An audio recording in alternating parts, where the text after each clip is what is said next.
las personas y con el elenco que nos acompaña en estas diferentes exposiciones que estamos haciendo sobre temas que son de su interés. Y decimos que son de su interés, primero, porque nos lo manifestaron así en la encuesta que llevamos a cabo el año pasado para conocer cuáles eran los temas que más les inquietaban, les preocupaban o les interesaban.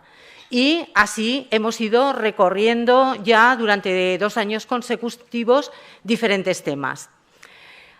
Hoy abordamos uno que es de candente actualidad, pero no porque se hable mucho de esta temática que se refiere al colectivo LGTBIQ+, se conoce lo suficiente.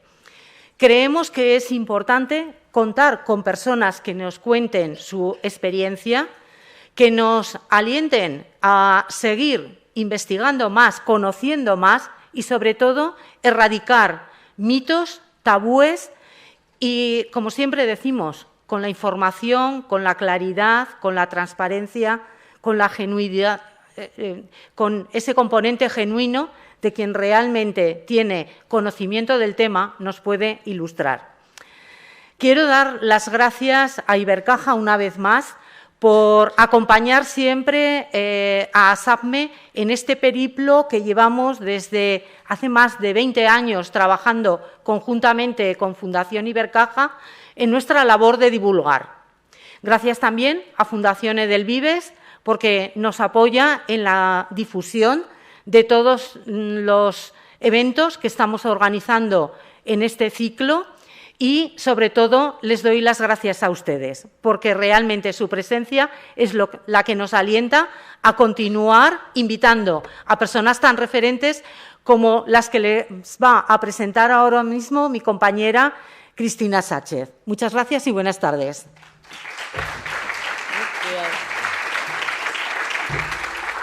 Buenas tardes, gracias de nuevo a todos por venir. Tengo el placer de presentar a los ponentes que nos acompañan esta tarde y comenzaré presentando y dando las gracias a Pepe Paz, dinamizador comunitario y técnico en promoción de la igualdad y en gestión cultural, con formación especializada en derechos humanos, activista y profesional durante más de 20 años en entidades por la diversidad afectivo-sexual, la salud y la economía social. Actualmente gestiona el programa Aragón, diversidad por todas partes y todas las aulas. Víctor Luqui, psicólogo sanitario en Grana, espacio especializado en diversidad sexoafectiva y de género, además musicoterapeuta, coordinador de equipos, formador y divulgador en salud mental y diversidad sexoafectiva y de género. Su práctica profesional se basa en su experiencia con cada una de las personas con las que trabaja, el estudio de la investigación en áreas de diversidad sexoafectiva y de género y en la creación de espacios terapéuticos. Aslan Orera, estudiante de Bellas Artes en Teruel, hace unos 2 años comenzó la transición, tras muchos años de no entender bien qué le pasaba por falta de educación sobre el colectivo trans. Vicente Orera, ingeniero informático residente en Zaragoza, nos va a aportar la experiencia familiar en la transición de su hijo Aslan y nos va a hablar de la importancia del apoyo familiar en estas situaciones que aparecen en nuestras vidas. Y nuestra compañera Jessica Galán García, psicóloga especializada en población infanto-juvenil, problemas de aprendizaje, gestión emocional e intervención en adicciones.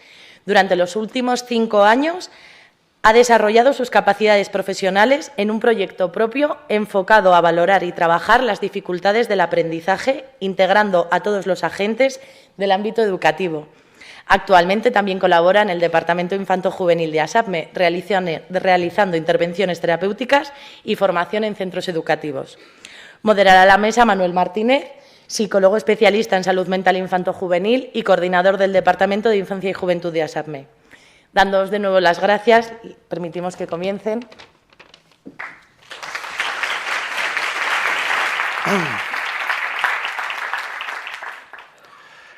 Gracias, Cristina. Bueno, buenas tardes a todos y a todas. Para quien no sea la primera vez que viene, pues ya me conocéis, soy el que modera siempre. Así que, bueno, pues ya sabéis que me gusta empezar un poco contextualizando dentro de lo que yo pueda. La verdad es que parece que fuera ayer cuando en enero empezábamos este nuevo camino con Fundación Ibercaja.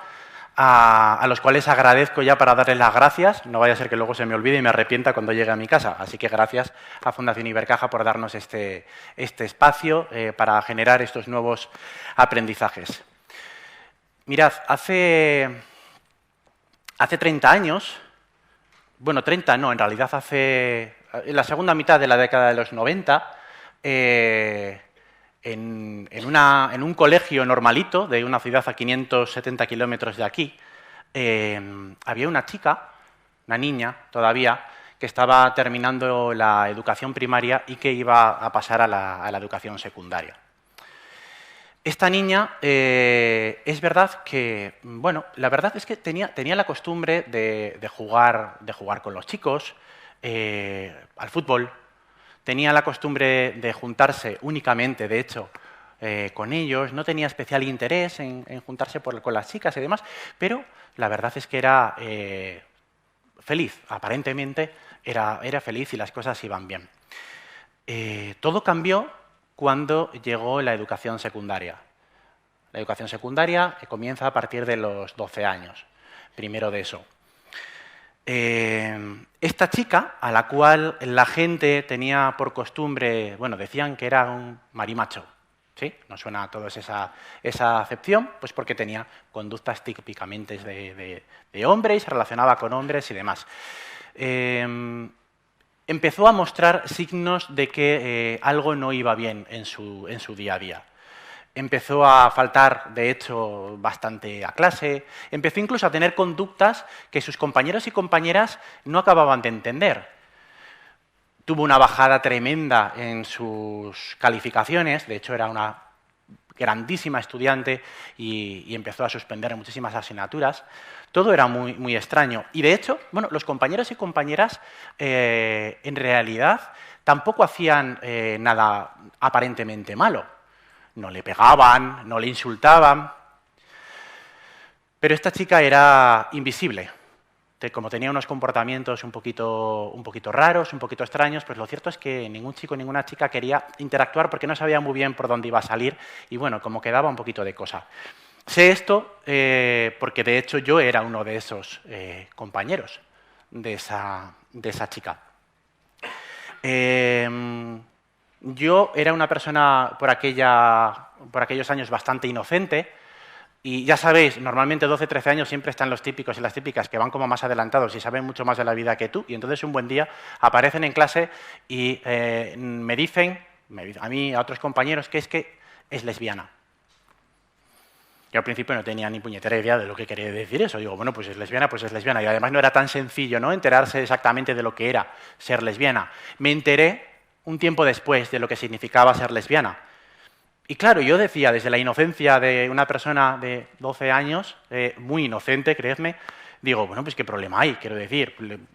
Entendí, digo, vale, una chica a la que le gustan las chicas, pues yo qué sé, pues como a quien le gustan las pizzas, ¿no? Tampoco tiene mayor relevancia. Digo, ¿por qué esta chica actúa de esta manera? Y con eso me quedé. Fueron pasando los años, evidentemente los caminos se separaron.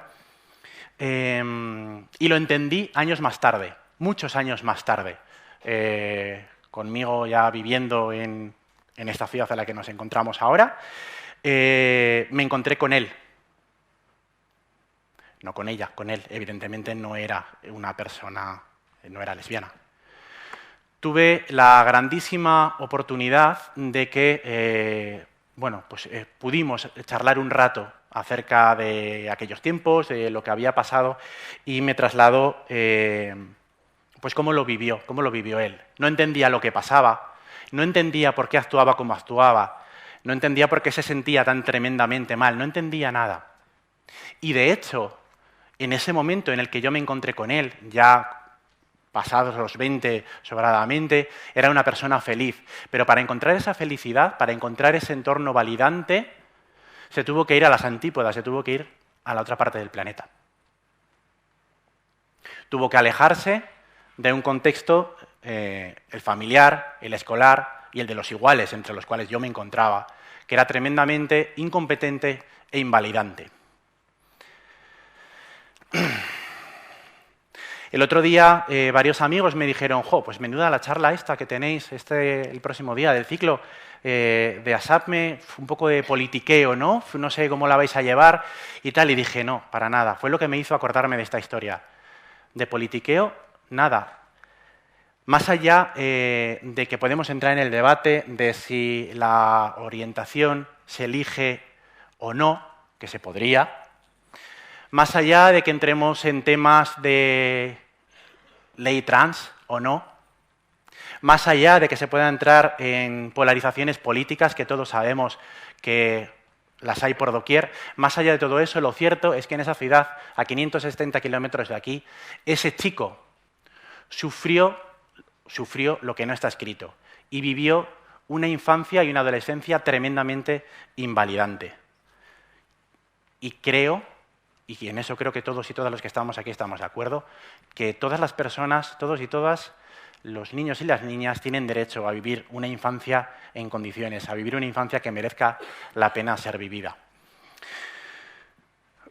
Él me lo decía, al final su gran problema no era su condición, de hecho su condición fue su salvación. El gran problema era el contexto tremendamente invalidante que le rodeaba. Yo, años después, pensaba, soy un caso especial, en el sentido de que fíjate qué caso he conocido, un caso peculiar que luego puedo contar y demás.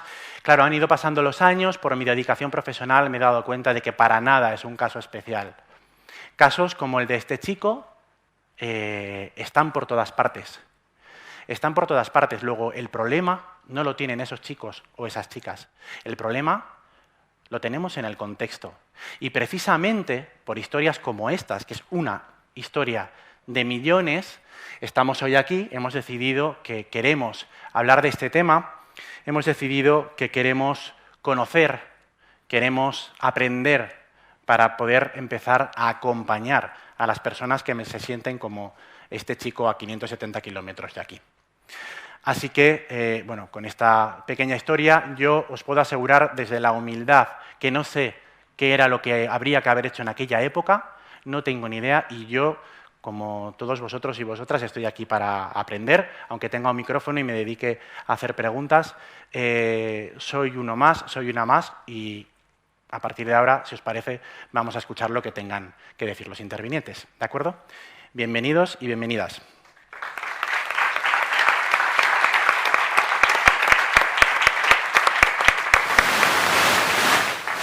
Bueno, y he dicho que doy paso, pero es mentira, porque sigo yo todavía dando el palique, ¿vale? Os voy a explicar una cosa, y ahora ya no me pongo profundo. A todos y a todas vosotras os he dado una hojita con unos códigos QR, ¿vale? En todas las charlas que hemos hecho hasta ahora había un código QR, pero hemos ido un poquito más allá y ahora hay dos códigos QR para complicaros un poco la vida. Entonces, hay un código QR en una carilla del papel que es para contestar una serie de preguntas, una especie de examen, cuestionario que Aslam nos ha preparado, ¿de acuerdo? Que también lo tenéis aquí detrás.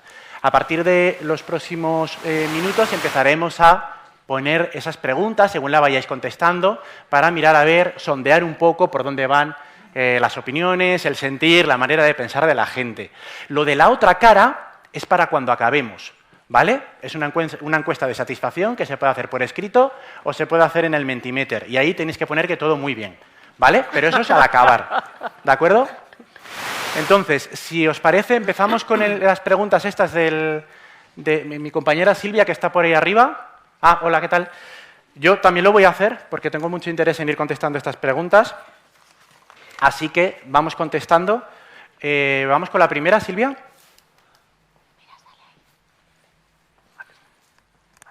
Hay bastante más de 71 personas aquí, que es lo que parece que habéis contestado, así que, por favor, aplicaros. ¿Crees que sexo y género son lo mismo? Tenemos a un 2% de personas que dice que sí es lo mismo. Tenemos a un 98% de personas, 97%, que piensan que son cosas diferentes. Y quiero recordar que había una tercera opción, que veo que no ha votado nadie, ¿no? Había tercera opción. Sí, ¿verdad?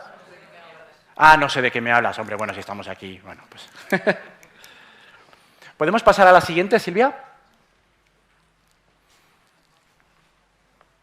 ¿Te consideras una persona cis? Adelante.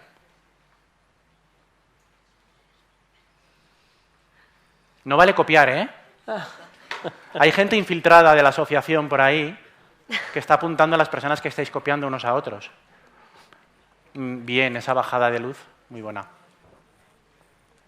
Bueno, tenemos un 39% de personas, 42, que sí se consideran cis, un 14% que no se consideran cis y un 36%, un enorme 36% que no lo sabe. Lo cual es una buena noticia, quiere decir que hacemos bien en estar aquí, ¿no? Pasamos, Silvia, si te parece, a la siguiente pregunta. Se van complicando, ¿eh? Yo aviso. Las de ahora eran las fáciles. ¿Te gustaría pertenecer al colectivo LGTBIAQ+? Oye, la gente es rápida, ¿eh? La gente va contestando, podemos contestar sí, no, depende, a veces.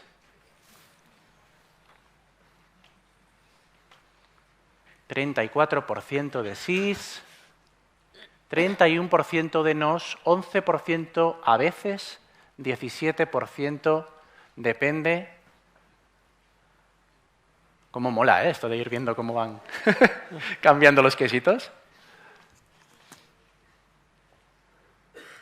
Qué curiosos los resultados. Pasamos, Silvia, si te parece, a la siguiente. Esta es buena, ¿eh? ¿Puedes identificar a simple vista a las personas LGTBIAQ+? Sí, no o solo si eres LGTBIAQ+.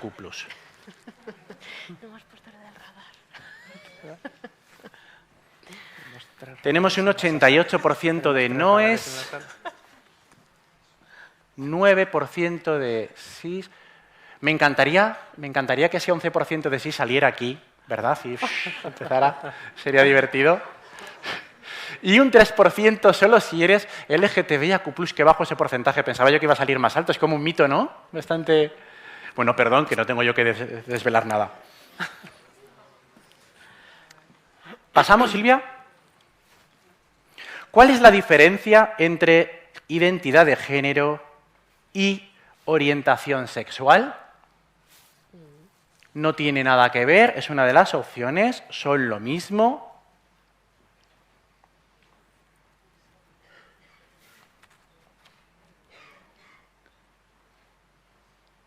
Tenemos un 2%. Bueno, eso de... Me estoy dando cuenta que los números no son porcentajes, ¿verdad? ¿Y por qué no me avisáis?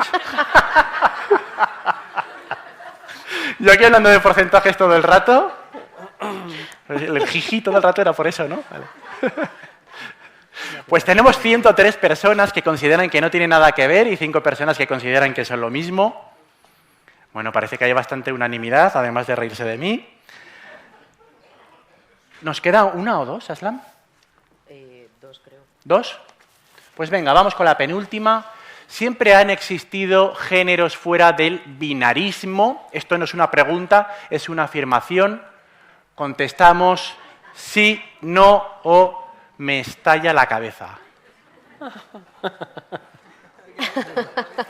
Ya está el graciosete típico poniendo me estalla la cabeza. Bueno, tenemos 78 personas que ponen que sí, 84, 85, me estalla la cabeza, 13, ja, ja, ja. 6 noes. Bueno, y si te parece, Silvia, vamos ya con la última. Esta es la buena, ¿eh? Esta es la de estudiar. Las personas intersexuales son las que muestran atracción sexual hacia otras personas de manera variable. Aquellas o aquellos que no se identifican con lo que se entiende como hombre o mujer, al menos no todo el tiempo. Se pueden sentir atraídas por cualquier género o su desarrollo de la corporalidad es más diversa que lo que nos cuenta la norma sexo-género. ¡Guau!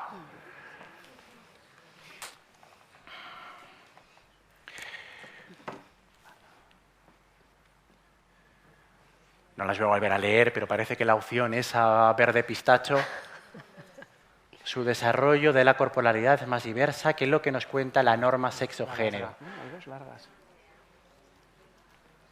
Bueno, la verdad es que esto a nosotros y a nosotras nos viene muy bien este tipo de estadísticas y un poco para saber por dónde van los tiros. La verdad es que lo necesitábamos, pero yo creo que también a todos y a todas las espectadoras les sirve para saber un poquito bueno, de quién estamos rodeados, ¿no? Y cuál es el punto de partida al respecto.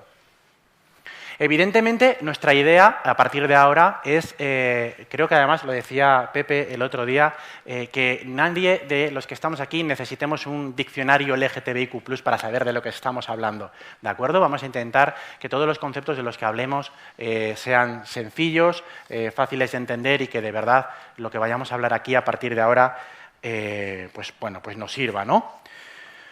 Si os parece, ya podemos quitar eso, yo creo.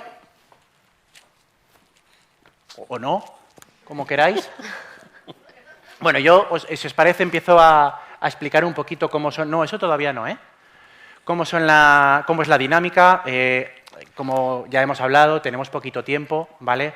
Tenemos aproximadamente 1 hora desde este momento. Entonces, pues bueno, las preguntas van a ser dirigidas. Por supuesto, en cualquier momento, si alguien quiere añadir alguna cosa, puntualizar, tampoco hay que ceñirse al papel, pero sobre todo que tengamos en cuenta que cuanto más directos seamos, más escuetos seamos en nuestras respuestas, más respuestas van a caber y con más contenido se van a quedar las personas que nos están viendo, ¿de acuerdo? Y si no puede ser, pues os empezaré a cortar, ¿vale? Bueno, empezamos, si os parece. Empiezo por ti, Jessica. Compañera, siempre empiezo por mis compañeros y mis compañeras. La pregunta es obligatoria, ¿no? Y además abríamos el Mentimeter con ella. Jessica, ¿qué es esto del género y del sexo? ¿Son lo mismo? Cuéntame. Sí. Hola, buenas tardes. Bueno, gracias por darme la palabra en el primer caso. Las respuestas han sido bastante sorprendentes. Tenéis, yo creo, bastante información. En cuanto al tema de la diferencia entre sexo y género, no intentamos ninguno de nosotros que os quedéis con 1 millón de conceptos con el que no estéis familiarizados, pero sí que queríamos aportaros diferencias para clarificar algunos de los términos que los tenemos muchas veces en la boca, pero no sabemos exactamente lo que son. En la primera pregunta, bueno, podemos dar como por válida, ¿no?, que sexo y género evidentemente no es lo mismo. Casi todos habéis acertado, lo que no sé si sabéis exactamente la diferencia. El sexo biológico como tal, cuando hablamos de sexo biológico, estamos hablando de características anatómicas, genéticas, hormonales, que nos atribuyen al nacer, ¿vale? Un niño nace, entonces dices, vale, pues tú, mujer, hombre. Sin embargo, el género tiene atribuciones sociales, es decir, en base a esa clasificación que nos hacen, ya digamos que tenemos una serie de implicaciones sociales, ¿no? Pues cómo tenemos que sentir, cómo tenemos que pensar, qué roles tenemos que hacer, entonces ya se nos condiciona. Y luego el tercer término, que es muy importante, es la identidad de género, que ahí no lo hemos puesto en el Mentimeter, pero quizás no sé si sabríais también la diferencia. La identidad de género es cómo sentimos nosotros nuestro género. Entonces, aquí sí que puede ser que nosotros nos sintamos correspondido con el sexo que se nos ha asignado al nacer o no. Y entonces ahí tenemos una cuestión a debate que yo creo que por eso también estamos aquí. Otro término, y ya paro, sería un poco también la expresión de ese género, ¿no? Cómo nos mostramos a la sociedad. Cómo nos mostramos con nuestro nombre, con nuestra vestimenta, con nuestra forma de relacionarnos. Entonces, el problema aquí es que la sociedad nos dice como que los géneros tienen que ser dicotómicos, algo como muy complementario, muy jerarquizado. Entonces, las personas que no entran en esa norma se quedan excluidas completamente. Entonces, por ahí la necesidad de validar los entres. Fantástico, muy bien explicado, genial. No sé, Víctor, si igual querías añadir, puntualizar algo concreto en este punto. Pues, ¿se me escucha? Hola, sí. Buenas. Bueno, soy Víctor y mis pronombres son masculinos, ¿vale? Y un poco por dar la puntilla, en realidad, estas preguntas no es que tengan una respuesta 100% correcta. En psicología hay muchos grises Y sí que es cierto que porque siempre nos preguntamos si sexo o género es lo mismo, es distinto, porque hay tanto debate, ¿no?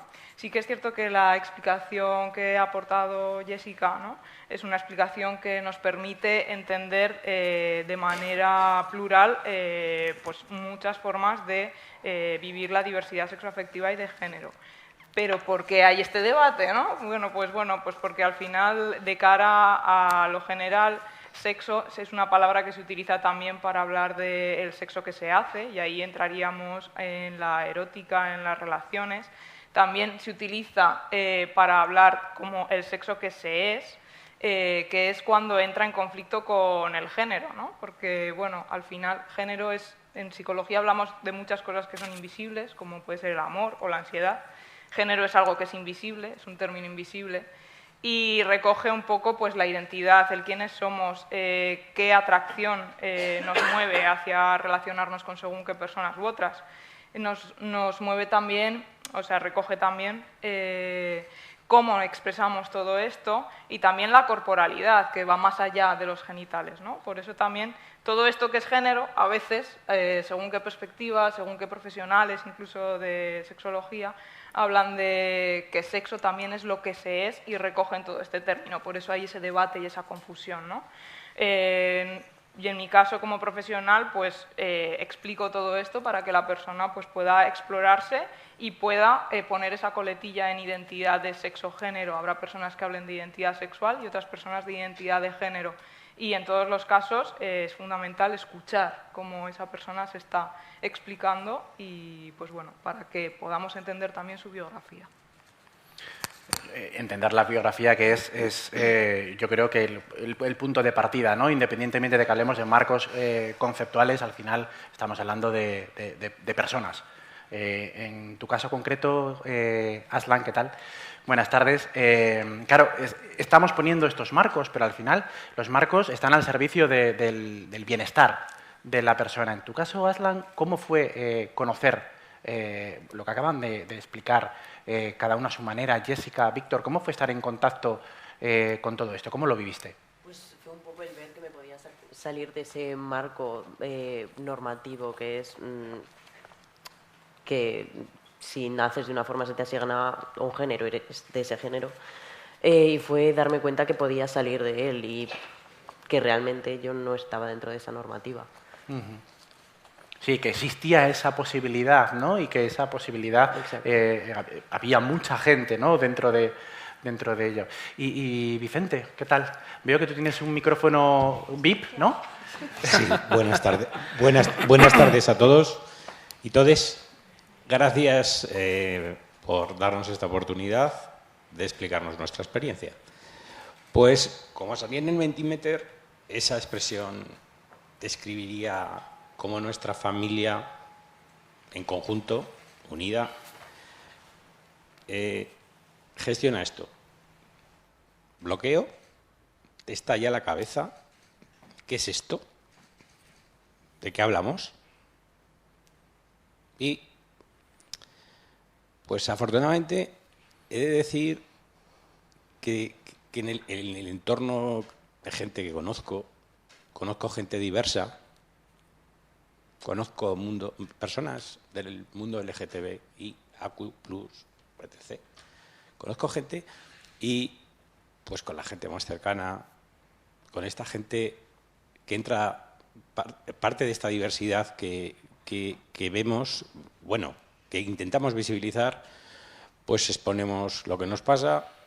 Claro, intentas ver qué puedes hacer por no ver sufrir a tu hijo. Para mí creo que en nuestra familia, en ese sentido, no queremos ver sufrir a nuestro hijo. Entonces, pues empiezas a tirar, yo diría, quizá estrellas polares que tienes en tu vida, que has conocido desde hace tiempo, y una de ellas fue Jessica. Y Jessica pues nos dijo, bueno, pues yo he tenido algún caso, tal, pero no tengo experiencia en este tipo de cosas. Entonces, pues fue ahí una luz en el camino, también fueron luces en el camino otros amigos, pues cada uno te va dando su opinión. ¿Cómo gestionamos esto? Lo gestionamos desde la psicología, lo gestionamos desde la psiquiatría. Yo decía, de psiquiatría esto yo no lo veo que sea una enfermedad mental. No. Yo creo que decidimos, mi pareja y yo, decidimos que el camino era la psicología. La psicología vimos que era la opción. Entonces, esto hizo al final que Aslan fuese un volcán, o sea, y sacase lo que llevaba dentro, es verdad. O sea, en un principio, quizá las sesiones de psicología estaban orientadas a otro tipo sobre todo a otro tipo de problemas, estudios, organización y demás, pero sacaron muchas cosas que él llevaba dentro. Realmente eso es lo que hizo pues que nos lo dijese en casa y nos lo comentase. Entonces, pues ya visto esto, pues vas pidiendo consejos médicos, vas preguntando. Hay muy buena intención, pero mucha desinformación. O sea, hemos visto que en el mundo de la salud pública, pues, jolín, el doctor que teníamos asignado, pues, una bellísima persona, intentó ayudarnos. Oye, pues yo tengo un amigo psiquiatra que ha tratado temas. Pero no, la psiquiatría no me convence. Entonces, pues Jessica nos dijo, oye, pues hay asociaciones en Zaragoza que tratan estos temas y llamamos a varias puertas, unas no nos recibieron, otras no nos contestaron y nosotros a día de hoy somos miembros de una asociación que se llama Crisalis, que es una asociación de menores trans y pues esto fue el comienzo de esta gran aventura y nos hizo, pues, mi mujer contactó con alguien de la asociación y estuvo una madre y estuvo 1 hora y media, hora y cuarto hablando con ella y poniéndole a disposición de todo lo que tiene la asociación a su disposición, todo lo que había, especialistas de médicos en la sanidad pública que están tratando y ayudando a estos colectivos, psicólogos, todo. Entonces, yo solo digo que esto hay que hacer borrón y cuenta nueva. La forma que nosotros hemos visto en nuestra familia es tratar esto desde la normalidad y desaprender todo lo que nos han enseñado, todo lo que se nos ha inculcado desde nuestra infancia, para volver a aprender y ayudar a nuestros hijos a respetar sus decisiones y darles el soporte de la familia desde el cariño y del amor. Ya está, nada más. Eso puedo decir.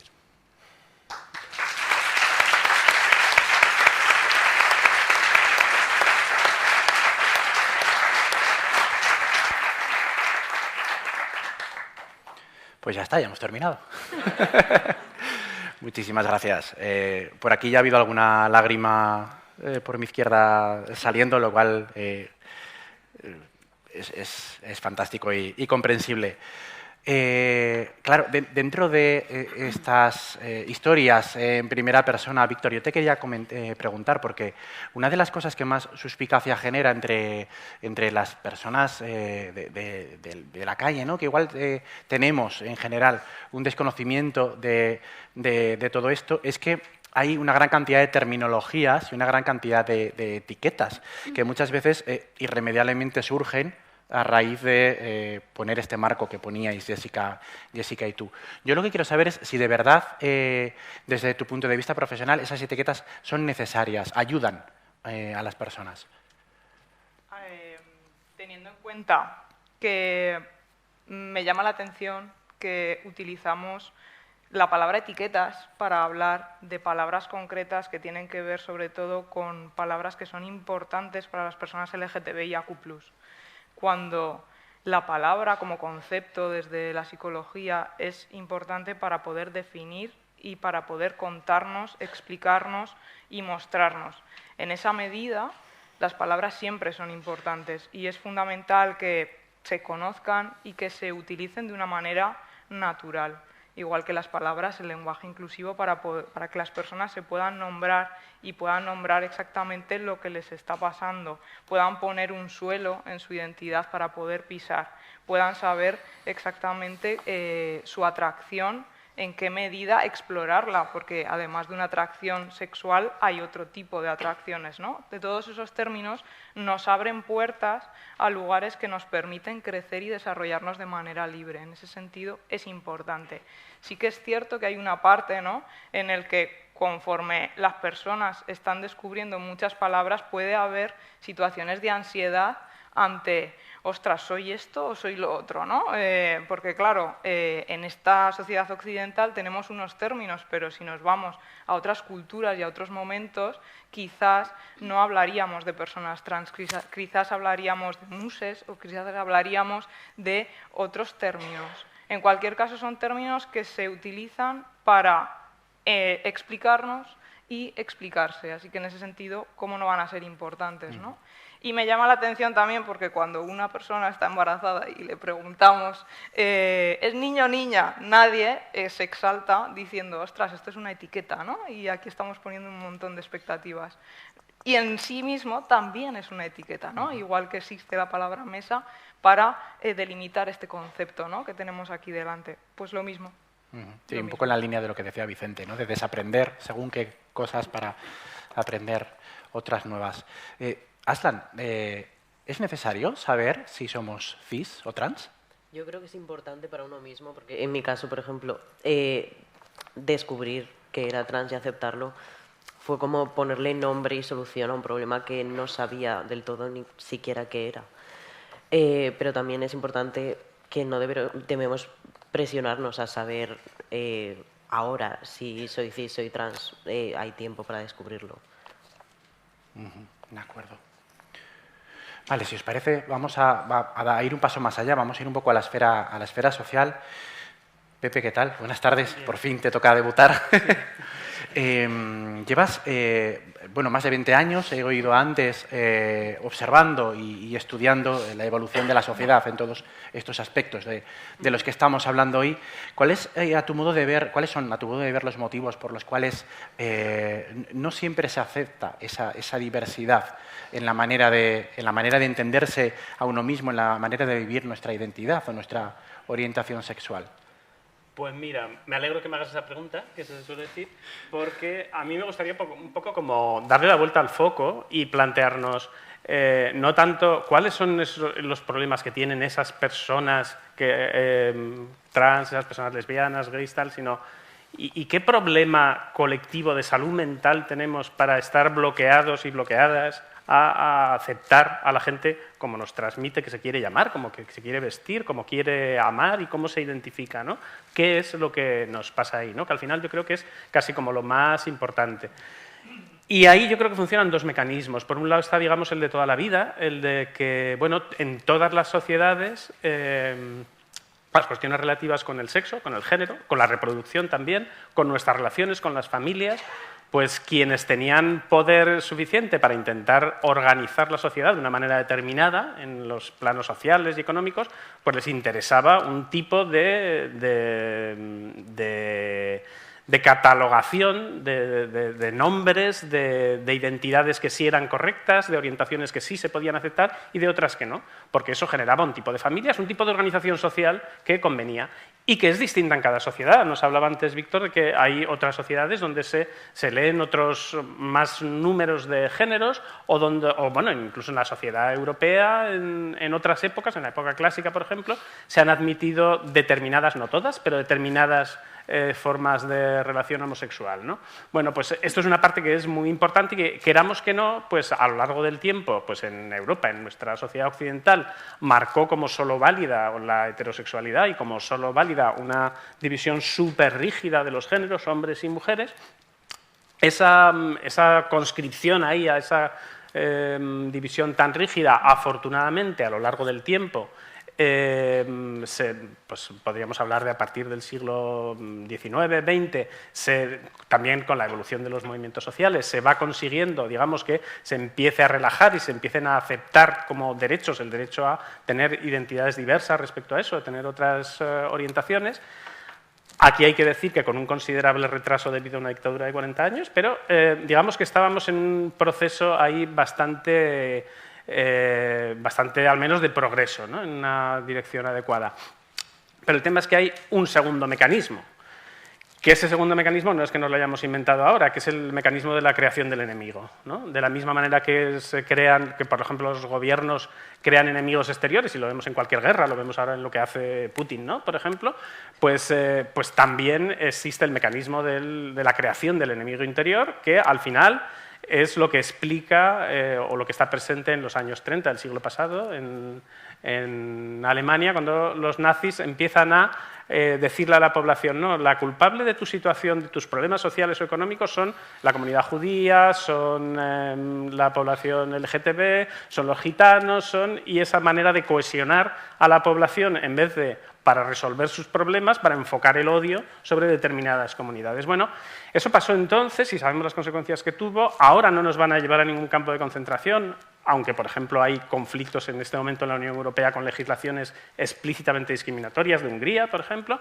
pero aunque no se utilice con esa manera tan extrema físicamente, ¿no? Sí que es verdad que puede haber sectores, grupos sociales y políticos que estén interesados en señalar a determinados colectivos, y se señala a la población migrante, y se señala a las feministas como si nos fueran a imponer aquí una nueva dictadura, y se señala a la comunidad LGTBI, de la que te dicen estos grupos, no, si es que los aceptamos, pero esto de que ahora haya que llamarles de una manera determinada, ahora que no se pueden hacer determinados chistes, ahora que en la escuela tengan que aprender que esto también hay que respetarlos, o que haya que invertir los recursos en esto no puede ser. Y estos son los malos, estos son los que hacen que tú no tengas para llegar a fin de mes, que dices, ahí sí que me estalla la cabeza, perdón, yo también tengo que pagar mi recibo del gas, es que sé que ha subido tanto, y mi hipoteca y tal, ¿no? Pero es un mecanismo que funciona, y a mí me parece en este momento el más peligroso, más que el primero, me parece el más peligroso, porque precisamente para esa salud mental colectiva, además del daño que genera entre las propias personas que son señaladas, para esa salud mental colectiva es muy peligroso porque por ese camino se sabe por dónde se empieza, pero a dónde llevan esos traumas colectivos y esa polarización y esa creación del enemigo, ojito con lo que puede pasar ahí, ¿no? Entonces, eso es algo que yo pienso que lo tenemos que tener presente también para saber los riesgos de determinados discursos a dónde nos pueden llevar como sociedad, ¿no? Sí, bueno, ese fenómeno del chivo expiatorio, ¿no? Que muchas veces explica también el caldo de cultivo del acoso escolar, que algunas veces hemos hablado. Cojo el hilo del final de tu intervención, Pepe, para empezar a hablar un poquito de salud mental, Jessica, porque es cierto que muchas veces no se sabe si bueno, sí que se sabe, por desconocimiento, por miedo a abrirnos a lo desconocido, existen numerosos prejuicios y numerosas conductas discriminatorias hacia las personas con diversidad afectivo-sexual. Desde tu punto de vista, desde tu práctica clínica, ¿cómo puede eso afectar a la salud mental de estas personas? A ver, antes que nada hay que aclarar que la salud mental no la podemos relacionar con una identidad de género o una orientación sexual, sino, como hemos apuntado todos, se debe a la visión social que tiene la sociedad hacia nosotros. Dicho esto, en ASAPNE, desde infanto-juvenil, en nuestro departamento, tenemos un boom, tenemos un malestar en cuanto a problemas de salud mental, y lo estamos viendo, bueno, tanto yo como mis compañeros. Entonces, no es algo derivado de este colectivo en sí. Lo que sí que es verdad es que estas personas hay muchas veces que se tienen que enfrentar a unas estigmatizaciones, a un acoso, a un aislamiento, a una violencia, a unos insultos que aquí sí que quiero recalcar, porque la última paciente que tuve, bueno, creo que casi siempre me lo verbalizan, pero creo que lo tengo que destacar. es muy triste, ¿vale? Y lo tenemos que hacer mirar como sociedad, que un niño o una niña o un joven se dé cuenta que es diferente desde el insulto. Es muy triste. Y algo estamos haciendo mal como sociedad. No creo que sea justo. Es decir, en este caso, por ejemplo, en concreto, esta persona sabe que le ocurre algo, pero no lo quiere verbalizar. Sin embargo, sus compañeros le están llamando trans y eso lo ve como un insulto. Esto no puede ser. Esto es incomprensible. Es que no puede ser. Entonces, si cada una de las personas que estamos aquí nos damos cuenta del daño que podemos hacer a esas personas, yo ya estoy contenta. Así de claro. Entonces, pues, dicho esto, claro, todo este sector tiene mucho miedo porque en el colegio no lo aceptan. ¿Qué pasará en casa? ¿Me aceptarán?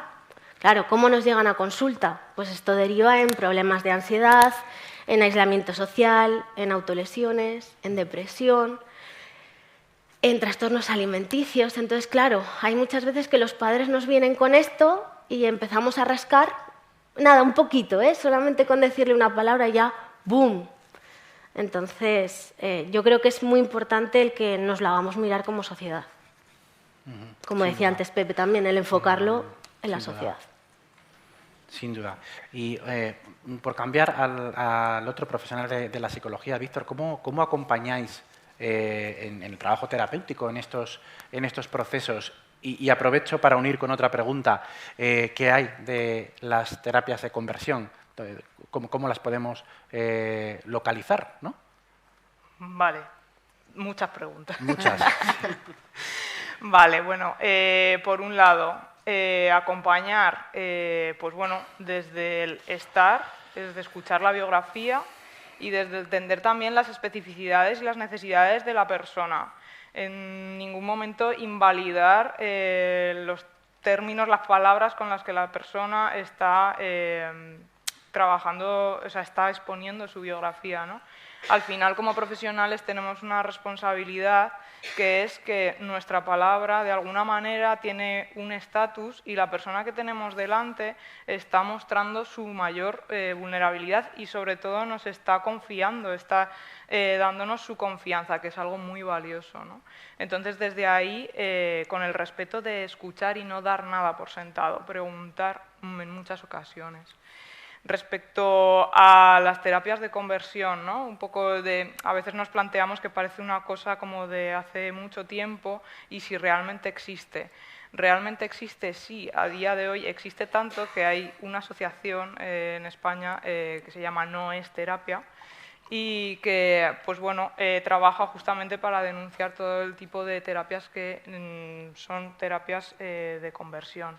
¿Qué es exactamente de qué hablamos, no? Porque seguramente si hablamos de electroshock o lobotomía, ¿no? Tipo de prácticas conversivas que en la historia se han registrado, todas las personas nos llevaríamos las manos a la cabeza, ¿no? Y claramente las denunciaríamos. ¿Cómo puede ser, ¿no? que se practique esto o que a las personas se les direccione de esta manera, ¿no? Simplemente por ser.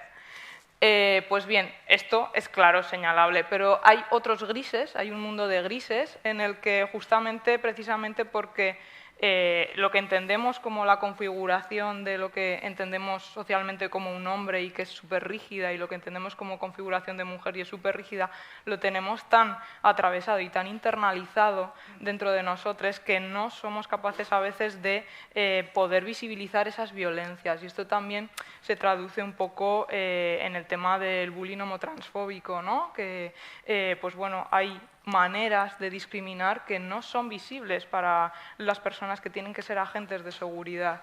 Y ahí estamos hablando de familias, estamos hablando de personas educadoras, pero también de profesionales, ¿no? Y ahí también nos ponemos los profesionales de la salud. En este espacio, pues bueno, como tenemos que denunciarlo y ahí tenemos mucho trabajo que hacer y entender que cuando hablamos de sexualidad saludable, no estamos hablando de una sexualidad concreta y estricta y cualquier aspecto de la diversidad respecto a la sexualidad que no tenga que ver con esas dos configuraciones y esa manera de relacionarse sea algo que no sea saludable, sino todo lo contrario, ¿no? Estamos hablando de la diversidad Y por eso es tan importante este marco, ¿no? De la diversidad y de no olvidarnos de esos pilares, ¿no? De la identidad, de la orientación, de la expresión y de la corporalidad, y que son cuatro pilares, perdón, que se pueden relacionar pues de muchas maneras, y ahí es donde conocemos, escuchando a cada persona. Estaba tomando notas porque mencionabas el tema de la palabra bullying, que ya no es la primera vez que sale aquí, esta charla nueva sobre bullying, sí, la siguiente, aprovecho a hacer la cuña, pero lo cierto es que las personas del colectivo LGTBIQ+, son uno de esos colectivos que son más vulnerables a sufrir discriminación y, en este caso, dentro de la escuela, acoso escolar.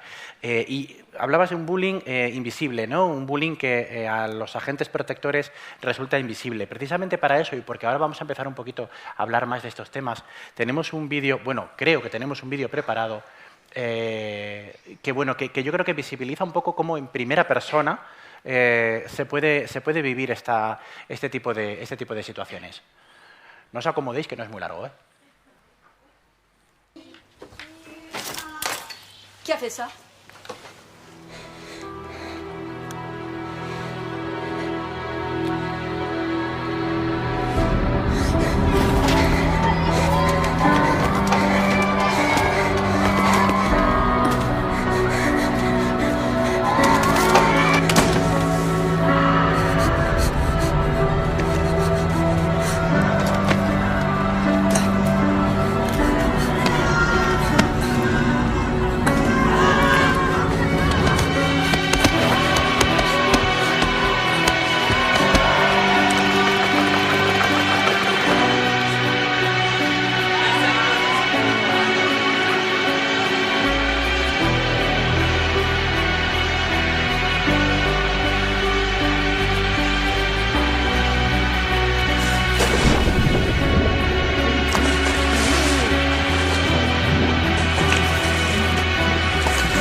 Bueno, es tremendo, ¿no? El testimonio sin palabras, ¿no?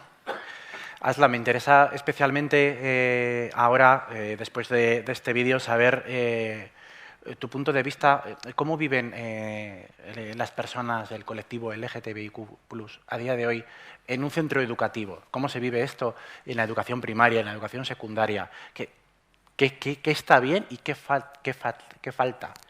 Pues yo de primera mano, como no salí del armario hasta hace 2 años que empecé la universidad, no recibí directamente ni comentarios ni tal, pero sí que escuchaba insultos o que pegaban a gente pues llamándoles maricón, lo que fuese. Entonces, eso luego, quieras que no, te va afectando porque lo interiorizas como algo malo cuando no lo es. Y, a ver, en cuanto al centro educativo, sé que es difícil intentar evitar esto, pero prestar más atención, escuchar si algún alumno te pide ayuda, pues o te pide que le llames de una forma, le llamas de esa forma, ayudar así un poco. Y dar más charlas, sobre todo. Sí, la formación, ¿no? Para Sí. todos, para todos y todas, para el alumnado, para el profesorado, etcétera. Claro, Vicente, esto desde el punto de vista... sí, enciende el micro. Desde el punto de vista de los chicos, de las chicas, pero al final estamos hablando de conocer para acompañar. Ya nos has contado un poquito antes cuál era tu experiencia personal, cómo habías realizado este acompañamiento, pero yo te quería preguntar ahora sobre todo, porque seguramente que ahora mismo hay algún padre, alguna madre que realmente esté especialmente interesado en saber si tú tienes alguna recomendación que le darías, algo críptico, algo que vaya directo, pero que se puedan llevar en ese sentido de lo que sí que de cómo podrían ayudar, sin meter presión, pero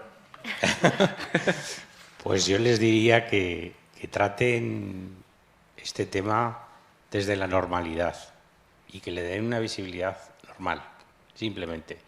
A nosotros nos ha tocado ya más en la parte de la adolescencia y no otras familias pues lo tienen que gestionar desde infancias y demás, pero yo lo trataría desde la normalidad y viendo, si yo lo vemos así en la familia, la diversidad suma, no resta de tus derechos ni de nada. La diversidad nos hace ver las cosas mejor. Entonces, agrega hacer la normalidad de la situación normalidad. Ya está, nada más. Para mí no es suficiente. normalidad, ¿no? Es la palabra clave y la que no se nos puede quitar del foco. Víctor, en este contexto del que estamos hablando, ese acompañamiento que es imprescindible, claro, no siempre es fácil, menos en una situación en la cual los discursos de odio, los insultos, el ciberacoso que hace que sea realmente 365 días continuamente a través de las redes, todo esto evidentemente relacionado con todo tipo de colectivos, pero también con el que nos ocupa. ¿Cómo crees, Víctor, en este contexto que podemos ayudar los profesionales de la psicología, los profesionales de la educación, las familias? ¿Cómo lo ves tú desde el punto de vista profesional? Bueno, por un lado, la problemática fundamental, la problemática fundamental es el rechazo. Pero también hay una pregunta importante en esto de si el rechazo se da antes o se da durante o después de que la persona esas palabras que ha recibido como insulto las integra y reconoce su identidad con esas palabras, porque a veces el problema es que el insulto es la propia palabra con la que te identificas y con la que necesitas explicar al mundo quién eres. Entonces ahí tenemos un doble trabajo las personas y los profesionales para poder acompañar. Eso por un lado. Fundamentalmente es el escuchar y es también sería ideal que como profesionales de la psicología no trabajásemos en la intervención, sino en la prevención. A mí hay veces que hay personas que me dicen, bueno, a ti te va bien que nos vaya mal. Bueno, en realidad no, porque me gustaría poder trabajar en la prevención, en poder trabajar acompañando a personas que educan, a personas profesionales en el ámbito sanitario, a profesionales en diferentes ámbitos, en empresas, en donde sea, en todos los sitios, para poder dar herramientas y poder hacer ver que equivocarnos con los pronombres de las personas es una agresión, que el ventilar un death name es una agresión, que el invisibilizar una realidad, como puede pasar con las personas no binarias, como pasa con las personas intersex, pasa con personas asexuales, eso es también una invalidación y por tanto es una agresión. Es importante que hagamos mucho ese papel de sensibilizar y de prevenir. Sí, los profesionales de la salud mental tenemos un poco ese complejo de bomberos, ¿no? De ir apagando fuegos cuando en realidad nuestro trabajo debería de ser que no se produzcan, ¿no? estos fuegos, si se me permite el símil.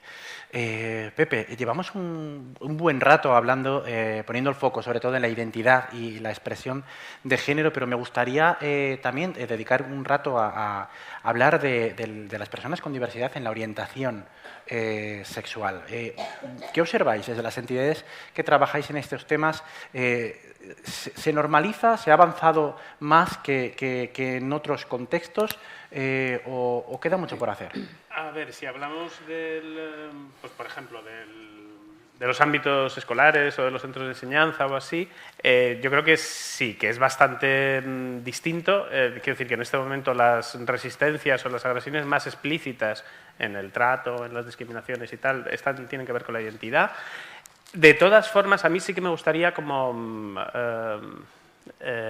también defender, entre comillas, a los profesionales y las profesionales en los centros escolares, porque desde luego lo que nosotros detectamos es que para todos los temas de diversidad afectivo-sexual sí que hay como abrumadoramente la voluntad de abordarlo de la mejor manera posible, y lo que te reclaman continuamente es formación, herramientas, etcétera, etcétera. Esto pasa también en general con las familias. Lo que sí pasa es que las pocas familias que tienen una posición confrontada con esto son como muy beligerantes, esto es así, y eso tiene que ver con la cuestión de que hablábamos antes, porque en realidad esta es una cuestión que se enarbola para atacar, cuando en realidad porque hay otras batallas, lo que hablábamos antes, ¿no? Otras batallas políticas, otra confrontación ahí en medio. Y lo mismo, en realidad tú ves también que en el alumnado hay como, bueno, de hecho el alumnado, hay veces que te sueltan una palabra que dices, espera, majo, que lo miro yo, porque, claro, el alumnado tiene a estas alturas una capacidad de buscar la información por sus propios medios, que es, a ver, la información que hay presente no siempre es de calidad, ¿no? Lo mismo que demasiado presente está el porno en demasiadas edades, ¿no? Pero sí que es verdad que ya han sido capaces de alcanzar una información y que eso les puede permitir, pues a las personas LGTBIQ, digamos, como construirse con más fortaleza, porque ven más iguales en las redes y no solo en su entorno inmediato, ¿no? Y lo que sí ves es que las reacciones que son de alumnado, digamos, que confronta, son como muy estereotipadas, y tú ves el eslogan que dices, este lo ha visto en tal tuit, o lo ha visto en tal vídeo, o lo ha visto, dices, esto no viene de un debate entre iguales, que es lo que por otro lado a nosotros nos está pareciendo como lo más eficaz, ¿no? Que en realidad, si tú dejas a las alumnas y a los alumnos y alumnes que sean ellas quienes se cuestionen las cosas que hay, que pongan encima de la mesa sus necesidades, sus sentimientos, eso siempre suele tener un efecto mucho más potente que si vienes tú a decirles cómo tienen que ser las cosas, ¿no? Al final es dejar como ese espacio pero en un espacio de seguridad, para que ellos avancen, ¿no? Claro, esto ahora me está llevando a pensar, Víctor, en el tema de los referentes, ¿no? Los referentes, las personas en las que nos fijamos, por supuesto los adultos también, pero en la etapa de la infancia, en la adolescencia, los referentes son claves, ¿no? Entonces, en este contexto, Víctor, ¿cómo crees que podemos generar referentes positivos? Bueno, pues hablando de infancia y juventud, sería muy interesante, ¿no?, que esos referentes estén en el currículo, en todas las áreas, que no solo hablemos de autores o de autoras en literatura o en biología o en cualquier área, ¿no? Matemáticas, ¿no? A la hora de plantear un problema de matemáticas, ¿no? ¿Cuántos niños y niñas hay en la clase si en total? ¿No? Esto se puede hacer mucho más amplio y podemos hablar en otros ámbitos e incluir la diversidad, incluir personas que están trabajando y que son LGTBIAQ+, y que son referentes en sus puestos de trabajo y en la sociedad. Eso por un lado. Y por otro lado también el naturalizar el ser referentes, ¿no? Parece que las personas LGTBIAQ+, tiene que haber un referente de cada una de la realidad, ¿no? Ojalá existiesen muchas personas trans que fuesen referentes para que no recaiga la idealización, ¿no?, de la figura de referencia en una persona y en todas sus características, porque pues bueno, habrá personas trans que pues, les guste el anime, y habrá otras personas que les guste los trenes, y habrá otras personas que les encante otra cosa, ¿no? Entonces, en ese sentido, el poder cotidianizar y el que cualquier persona LGTBIAQ+ sea referente. Al final, ¿quiénes son mis referentes? Pues mis amigos, mis familiares, ¿no? Las personas con las que crezco y que de alguna manera me nutren, ¿no? También como profesionales el investigar ahí cuáles son los referentes de la persona, porque al final somos personas dentro de personas, y también desde ese punto de vista, pues bueno, el escuchar también, ¿no?, cómo se construye la persona desde esos espejos. estamos ahí ya, pues eso, proyectándonos un poco al qué se debería, el qué se debería hacer, cómo se deberían de cambiar las cosas. Pepe, si te parece, podemos hacer un pequeño ejercicio de imaginación para saber hacia dónde crees tú que deberíamos avanzar a tu modo de ver, cómo debería ser el contexto social y educativo para que las personas que viven en esta diversidad no desarrollen, pues como comentaba antes Jessica, problemas de salud mental o no vivan una infancia tremendamente traumática como la que comentaba yo al principio. Sí, yo creo que es lo que ha dicho Víctor, ¿no? En realidad se trata, porque claro, cuando hablamos de, pues ya está, ponemos en un papel, en una ley, que no es posible, que no es legal la discriminación, ya está, todo solucionado, ¿no? A las mujeres os lo han solucionado todo así, ¿verdad? No. Entonces, claro, lo que se trata es de que detectemos cuáles son los mecanismos que terminan en discriminación y hagamos políticas activas para que eso no siga pasando, ¿no? Y para que se naturalicen en todos los ámbitos pues esos referentes, pero de una manera activa, no solo como un hay tal persona que es gay o que es trans o que es lesbiana, tengo que respetarle. No, hay mucha gente a mi alrededor que lo es, y yo a lo mejor eso es lo que me va a permitir imaginar que no pasa nada, porque si yo un día descubro que o soy trans, o me gustan los chicos, o me gustan las chicas, o lo que sea, ¿no? De una manera no vamos a proteger a los pobrecitos LGTBIQ y vamos a tolerarles y a incluirles, no, sino que la sociedad es muy diversa y es una de las cosas una de las características que tú puedes tener, ¿no? en tu vivencia. Y por lo demás, pues lo que también se decía, ¿no? Lo de formación, que al final es una formación como en realidad un poco para desformar, ¿no? Lo que decía Vicente, para quitar un poco todos esos constructos ahí que tenemos chungos viejos, ¿no? Pero que también es necesaria, como lo es necesario en el tema del machismo, que si no afloras con todos esos micromachismos, todas esas discriminaciones invisibilizadas, pues no estás solucionando el problema, porque creemos que somos muy súper guay, muy feministas, pero no nos damos cuenta, ¿no? De esas realidades. Aslan, Vicente, os doy la palabra a los dos, hablar quien consideréis. He estado preguntando a las personas profesionales qué habría que cambiar, qué podríamos modificar. Es evidente, hemos puesto sobre la mesa muchos obstáculos que hay, también hemos puesto sobre la mesa muchas cosas que se están haciendo bien, pero a vuestro modo de ver, ¿qué deberíamos de cambiar para que las personas con diversidad afectivo-sexual realmente lleven una vida que merezca la pena ser vivida? Yo creo que un poco lo que han dicho ellos, desestigmatizarlo, hacer que es algo normal y que las personas, tanto las personas LGTB como las que no lo sean, sepan que es algo normal y que no tiene nada de malo, y que las personas que no lo sean no se rían o no se ofenden, las que lo son y las que lo son, que sepan que no hay ningún problema en serlo. Vicente. Yo simplemente añadiría, al hilo de lo que habéis comentado, de formación, creo que se está avanzando muchísimo, que las asociaciones ofrecen formación a los centros, pero yo también he oído comentarios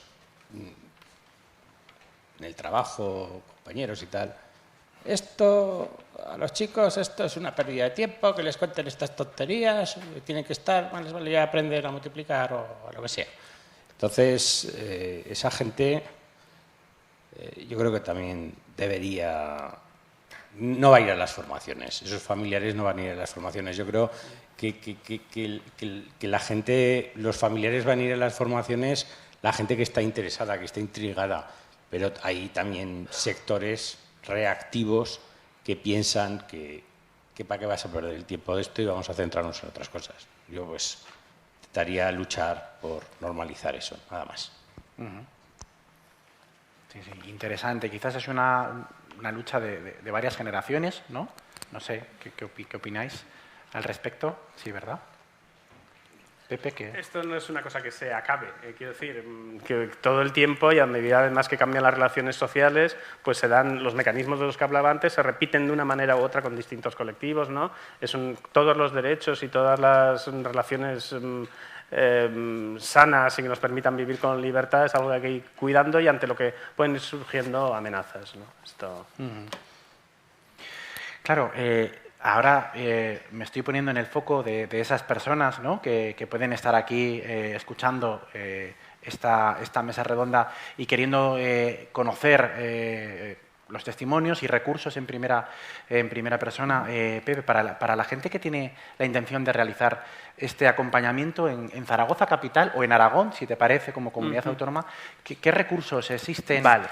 Pues, a ver, yo por no enrollarme demasiado, lo más directo que le diría a la gente que estáis, que vayáis a la página diversidadportodaspartes.com, que ahí hay, entre las... Bueno, es una página en la que hay una exposición sobre historia, derechos y también recursos en relación a la diversidad afectivo-sexual.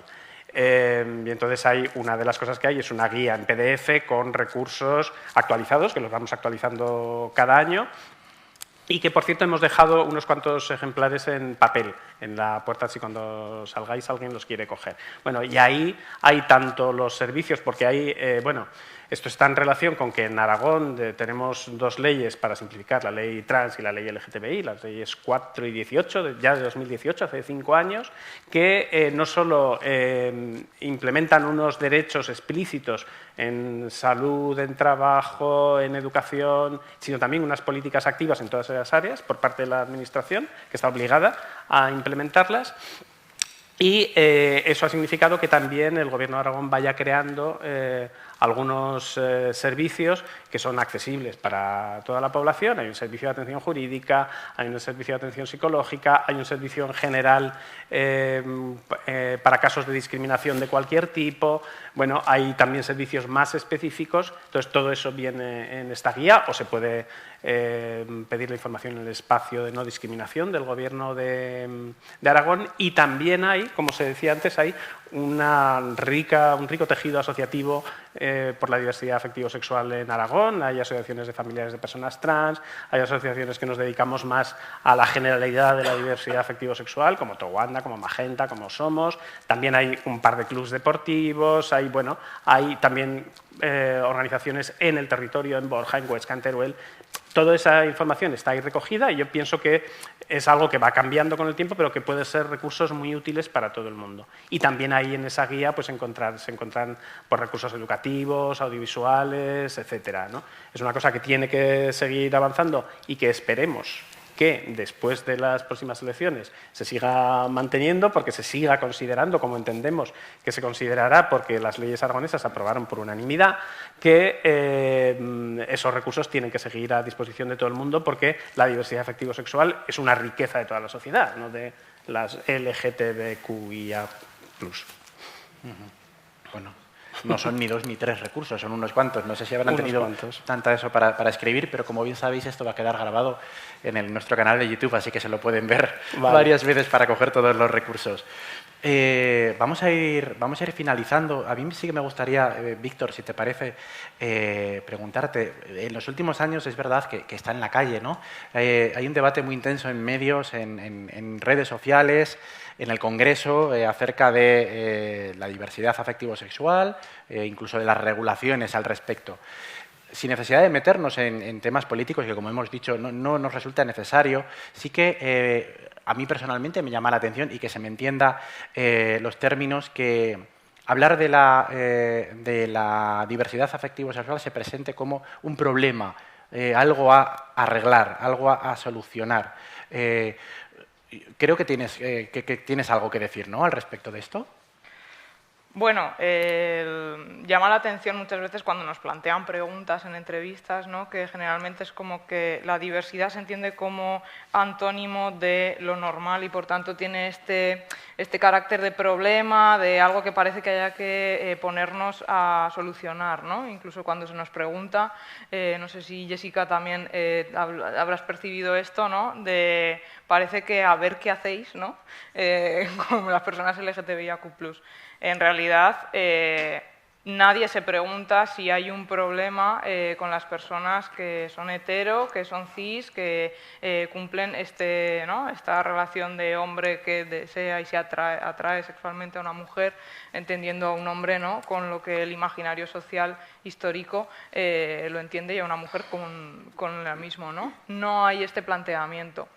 por eso este debate, ¿no?, denota un poco eso, que la despatologización, el entender que esto no es un problema que todavía está latente en la población, ¿no? Y en realidad no hay ningún problema en ser LGTBIQ+, es parte de la diversidad, igual que ser cis, ser trans, es un continuo de la diversidad, lo mismo con intersex, endosex, ¿no? Por eso también es muy importante entender también que somos un continuo, de que todas las personas que estamos aquí tenemos diversidad en cuanto a nuestra sexualidad y que sería una gran oportunidad el poder escucharnos entre nosotros para poder aprender todas esas especificidades que cada persona de las que estamos aquí las sentimos. Os voy, si os parece, a dar un último turno de palabra a cada uno de vosotros y de vosotras. Sí que me gustaría, bueno, pues como hacemos siempre, ¿no?, una idea sintética, una idea flash. Al final, 1, 2, 3, 4, 5, se van a ir con 5 ideas a casa que resulten relevantes, ¿no? Que cuando estas personas que hoy han venido a vernos entren en su casa, pues les venga a la cabeza al recordar esta hora que han estado con nosotros en el patio de la Infanta. Vicente, si te parece, empiezo por ti, que yo creo que tienes cara de que la tienes clara, la frase. Sí, la tengo clara y la voy a leer, porque quiero transmitirla, está creo que pensada y elaborada. Entonces, es así. La diversidad ha de ser la bandera de todos los partidos políticos. Como familiar, escucha a tu hija, desaprende y aprende con ella de nuevo, acompañándole. No permitan que nadie les arrebate la felicidad.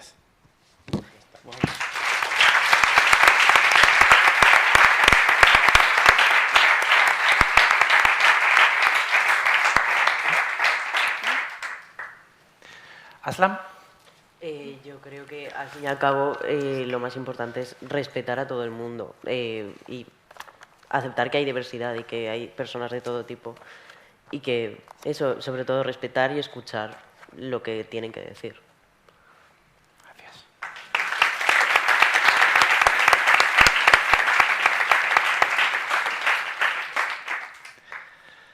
Víctor.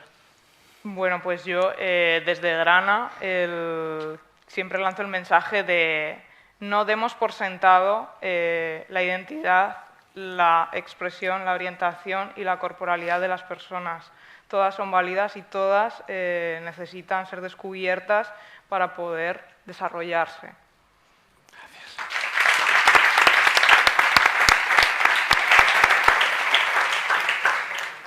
Se va poniendo complicado, ¿eh? Liston. Pepe. Bueno, yo sobre todo quería como también transmitir, como además lo demás lo habéis dicho estupendísimamente, como transmitir un poco un mensaje de que desdramaticemos también, ¿no? Quiero decir, yo entiendo que para muchas personas lo que no has tenido mucho contacto con ello, pues puede ser como, me abruma, tanto concepto nuevo, tal. Bueno, en realidad se trata simplemente de que nos dejemos fluir y aprender, ¿no? Y que muchas veces en realidad lo que más vale la pena es no dejarnos picar, no entrar ahí en esas broncas que a veces desde la creación de bulos y desde la necesidad de crear confrontación y polarización se nos mete, sino pues simplemente afianzar los derechos, formarnos y compartir con el resto de las personas su enorme diversidad y que esa sea la manera de que, bueno, de que todo ese ruido al final quede ahí como lo que sea, como un ruido que se acabará extinguiendo, porque lo que se oirá será la música de la vida feliz de la gente.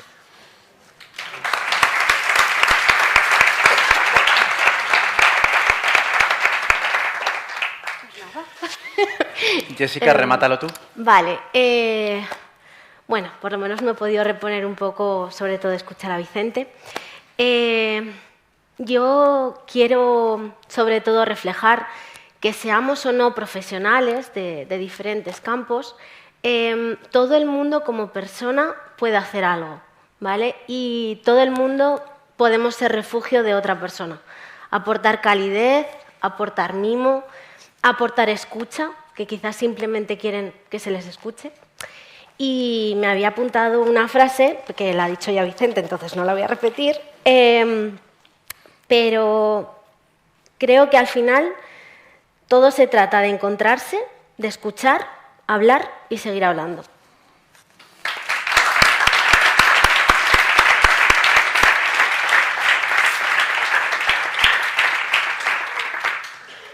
Os van a doler las palmas, al final. Bueno, pues tenemos que llegar al final hemos conseguido terminar en hora. Yo quisiera, bueno, lo primero, por supuesto, dar las gracias una vez más, y no me cansaré de repetirlo, a la Fundación Ibercaja, por permitir que en este marco incomparable tengan lugar esos desaprendizajes y esos nuevos aprendizajes que todos y todas, sin duda, necesitamos. Y quiero dar esta vez unas gracias muy especiales a Aslan, a Vicente, a Víctor, a Pepe, a Jessica, a Carlos, porque el mimo, el cariño con el que esta hora, que esto ha sido una hora, pero ha sido un recorrido largo, el cariño con el que se ha preparado esto para tratar de llegar emocionalmente a la gente, sin caer en dramatismos, como decía Pepe, contando lo que hay, dando información, pero consiguiendo que de verdad a la gente le llegue un poco al corazón lo que haya escuchado aquí hoy, pues bueno, a mí personalmente me ha conmovido, así que muchísimas gracias por vuestra implicación y el cariño, sobre todo el cariño con el que lo habéis preparado. Esto no termina hoy, pero sí que termina el próximo día. El día 2 de mayo despediremos el segundo ciclo de salud mental infanto-juvenil. Casualmente no, lo hemos hecho aposta, coincide con el Día Mundial contra el Acoso Escolar y la mesa redonda se llamará Uniendo Voces contra el Acoso Escolar. Contaremos con Marta Artigas, psicóloga y profesora, con Natalia Alcalde, orientadora, María Miralles, estudiante, y Silvia Per, psicóloga y compañera. Y además una pequeña sorpresa que tiene que ver con la inteligencia artificial, si es que nos apañamos, ¿verdad, Carlos? Dicho esto, bueno, poco más que añadir. Yo tengo una frase por aquí apuntada que de hecho la he encontrado pues buscando información estos días para intentar estar a la altura y que yo por mi parte sería con la que cerraría, ¿no? Y es que la lucha debe ser por una vida vivible. No hay ninguna otra lucha que esa, por una vida vivible. Y una vida vivible pasa porque las personas que podemos acompañar aceptemos, validemos, conozcamos y, valga la redundancia, acompañemos. Sin duda, el hecho de que estemos aquí hoy aproximadamente unas 200 personas implica que somos 200 personas con ganas de aprender, con ganas de conocer y con ganas de difundir este mensaje para que todos podamos acompañar. Así que muchas gracias a todos y a todas.